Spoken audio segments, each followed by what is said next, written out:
Assalamualaikum warahmatullahi wabarakatuh. Berjumpa kembali adik-adik semuanya, terutama untuk adik-adik SMA.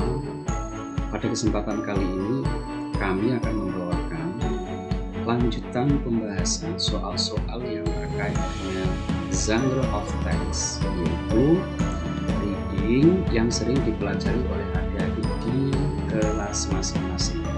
Nah, kawan-kawan semuanya, langsung saja kita bahas untuk materi yang hari ini, yang yang akan kita bahas adalah tentang hortatory exposition. Kita akan berbicara tentang konsep dan cara jitu. Konsep ini penting sekali bahwa Anda akan mudah mengerjakan soal reading hortatory exposition kalau Anda tahu konsep. Begitu kawan-kawan ya. Oke, sebelumnya mohon bantuannya untuk Anda subscribe biar nanti Anda mendapatkan info notifikasi dari kami bila kami mengupload video-video yang berikutnya. Oke, video ini kami persembahkan untuk anak-anak negeri NKRI. Salam NKRI. Oke, kawan-kawan semuanya, langsung saja kita bahas tentang jenis teks hortatory exposition. Apa itu hortatory exposition? Teks ini yaitu definisinya adalah sebuah teks yang menyajikan argumen atau alasan tentang sesuatu yang seharusnya dilakukan atau seharusnya tidak dilakukan. Nah, ini seharusnya dilakukan atau tidak dilakukan. Kawan-kawan semuanya, teks ini berbeda dengan analytical exposition yang sudah ada di video sebelumnya. Silakan nanti Anda perhatikan sudut kanan atas, di situ ada kata suggested. Di situ nanti Anda bisa buka video sebelumnya yaitu tentang analytical. Nah, perbedaannya apa?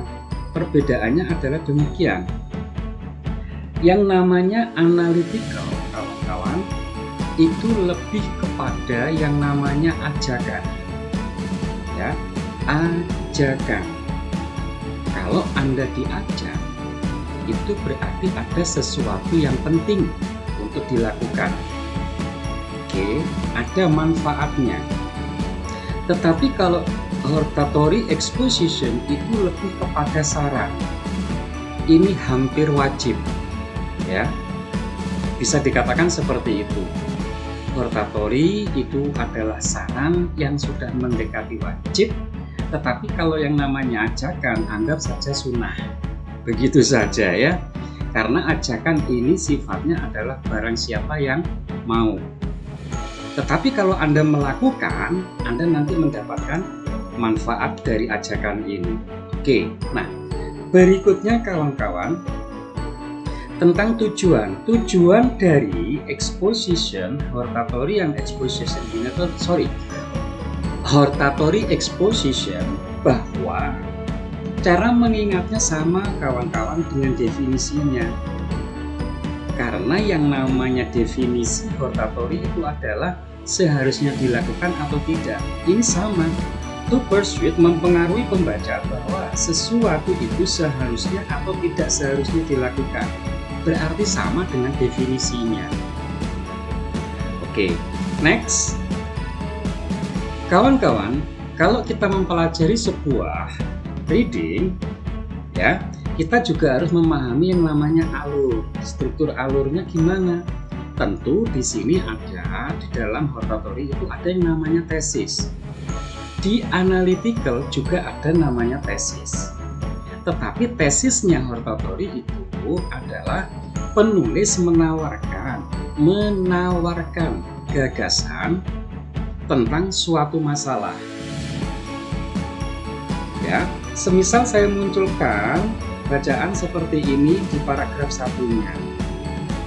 Nah ini, social distancing to protect ourselves. Ini judul. Saya terjemahkan dulu untuk mempertegas yang namanya nanti tesis. Tesis nanti terlihat sekali miliknya Hortatori bagaimana, gitu ya. Istilah social distancing familiar di telinga kita karena istilah ini sering disebut-sebut sekarang ini. Apakah social distancing betul-betul penting? Jawabannya ya. Anda kalau bilang ya atau Anda kalau bilang tidak, tentu ada alasannya. Itu nanti namanya argumen. Nah, dilanjutkan kawan-kawan, adalah penting bagi kita untuk melindungi diri kita di tengah-tengah. Ini artinya di tengah-tengah pandemi.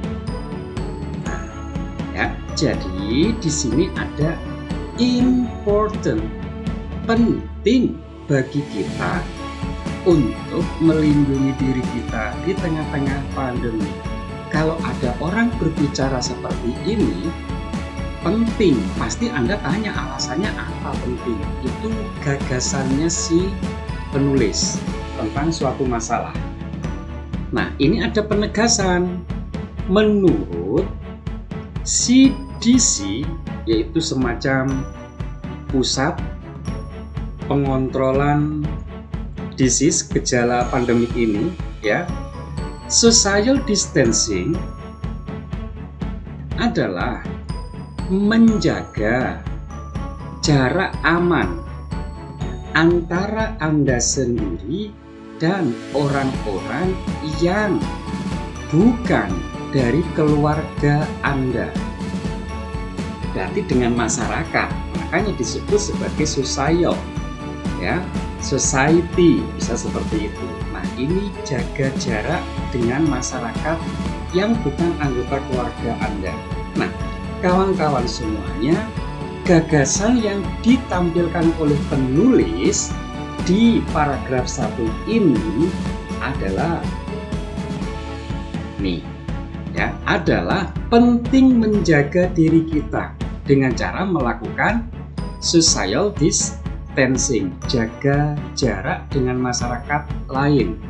Saya singkat SD biar nanti mudah untuk penjelasan berikutnya. Nah, pentingnya apa? Tentu kawan-kawan, ketika Anda bilang penting, tentu Anda sudah menyiapkan argumen-argumennya.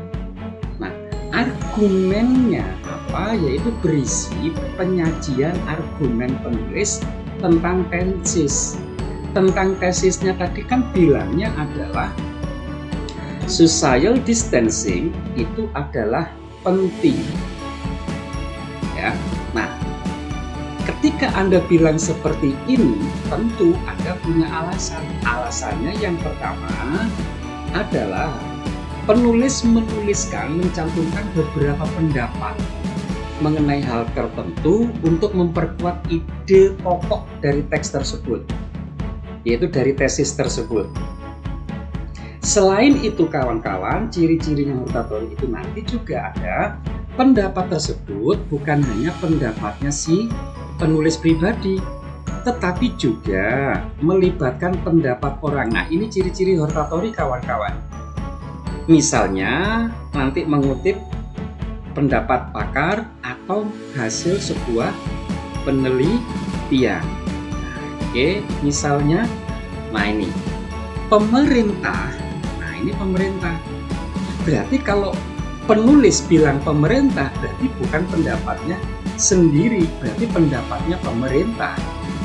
Pemerintah meminta kita untuk melakukan social distancing di tengah-tengah pandemik untuk menghalangi atau memutus rantai penyebaran virus corona.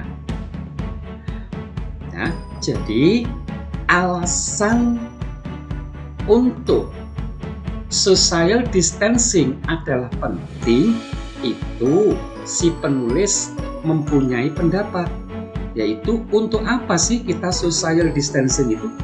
Untuk membatasi atau motong rantai penyebaran. Berarti kita disuruh tinggal di rumah saja, yaitu dengan cara social distancing, jaga jarak dengan orang lain.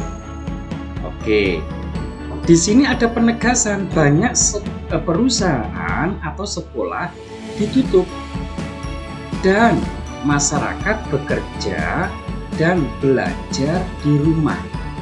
Bahkan melibatkan sejumlah orang banyak juga dilarang.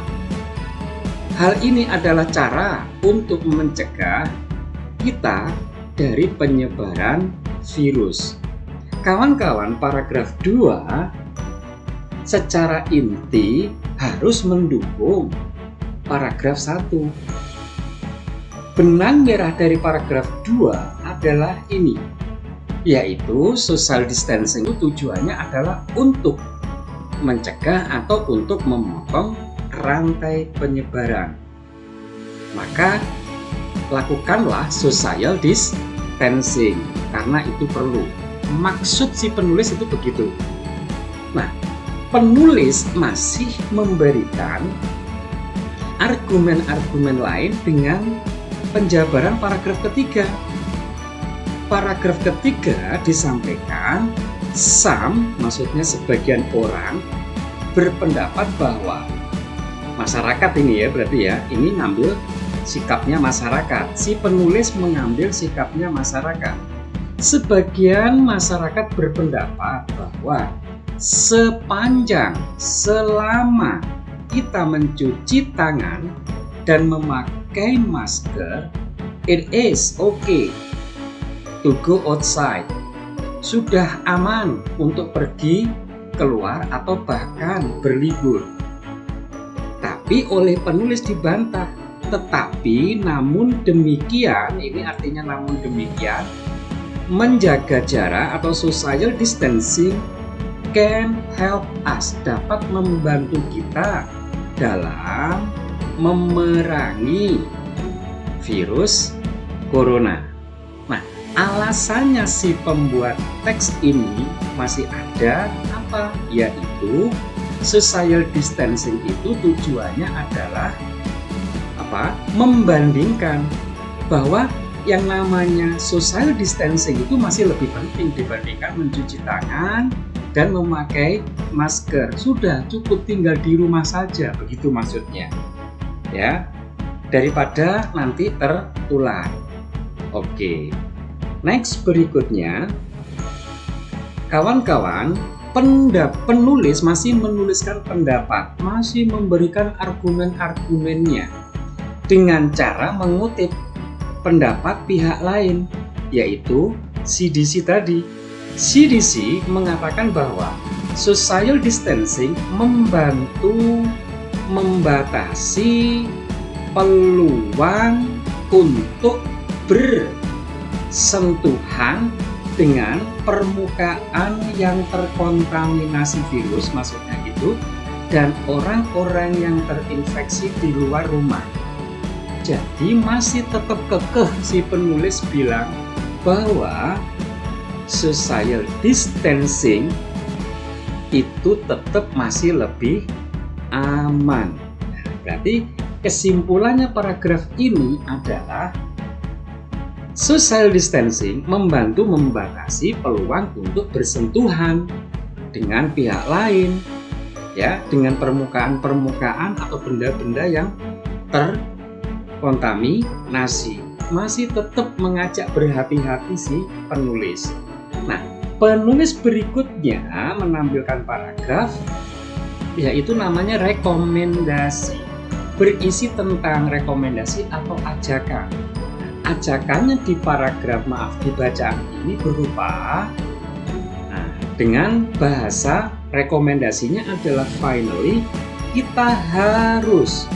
Kawan-kawan, seperti yang saya sebut tadi bahwa yang namanya mandatory itu setengah memaksa, ya, hampir wajib. Maka kata-kata yang dimunculkan adalah harus, ya. Nah, ini ada kata harus, ada kata should. Nah, ini kan juga setengah memaksa ini. Nah, karena saking pentingnya Saya ulangi, saya terjemahkan, akhirnya kita harus selalu menjaga jarak kapanpun kita pergi untuk sesuatu yang urgent. Selalu pakailah masker dan jaga jarak dengan orang. Terus seperti itu. Si penulis minta, si penulis mengajak, bahkan dalam tanda kutip, si penulis memaksa kepada pembaca untuk tetap menjaga jarak. Berarti ada sesuatu yang sangat penting gitu loh ya. Nah, ini si pembuat teks ini punya argumen-argumen yang masuk akal. Maka ditutup dengan kesimpulan paragraf terakhir, intinya adalah selalu jaga jarak, selalu pakai masker, dan hindarilah menghadiri event apapun. Ini kawan-kawan, nuansa hortatory itu sangat-sangat terasa. Memaksa kita untuk melakukan seperti yang dia maui. Karena apa? Ada hal yang penting. Nah, gitu ya. Oke kawan-kawan, itu terkait dengan yang namanya hortatory. Mari kita berlatih soal. Contoh soal yang pernah muncul, kawan-kawan, saya ambilkan dari sebuah blog tentang apa ini kan gitu ya. Oke, saya terjemahkan. Students cheating is one of the biggest problem.